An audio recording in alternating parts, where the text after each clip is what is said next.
Europe's facing one of its worst droughts in decades, with rivers drying up and water supplies running low. Germany, Portugal, Spain and Italy are just some of the countries facing water shortages.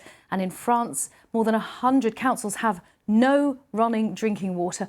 Let's go over to our correspondent Mark Lowen, who's in Nantes in the west of France. How bad are things there, Mark? Well, this is one of the parts of France which is on the highest level of crisis alert for the drought and for the heatwave, Karen, which is now France's worst drought ever recorded. It comes after a July, which was the second hottest month since records began in 1958. We've been travelling around this region and you see, for example, that the parts of the Loire River, which is France's longest, have completely dried up. So I could actually walk through the river. I mean, there was no water at all, so it was just sand in one place yesterday. I was standing in the middle of a place where the water level should be significantly higher at the moment, and locals say that the water level has never been this low at this time of year. Farmers are very, very concerned with the crops that they are producing, large swathes of field which are completely parched, completely burnt and can't be harvested. So we spent time, for example, with a corn harvester yesterday who showed me how this huge cornfield just had no kernels of corn in it at all, and the whole field was just parched, was withering under the sun, and the soil is so dry here that there is there's a huge lack of water storage after so many weeks without any rain at all. So they're very concerned here, and actually it's got major implications for the wider region and the world indeed as well, because while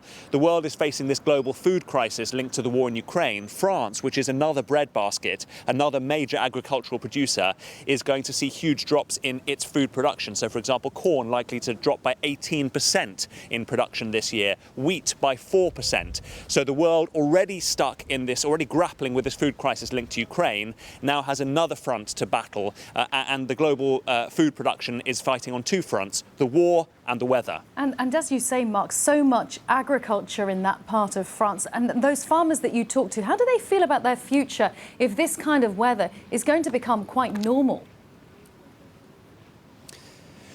Well, one farmer I spoke to said that the war in Ukraine has shown how countries need to increase their independent food production, because we can't depend on food coming, for example, from Ukraine, given what is happening there. And yet now, with the global rise in temperatures, with this fourth successive heat wave that France is now locked in, that has brought farming production to its knees here.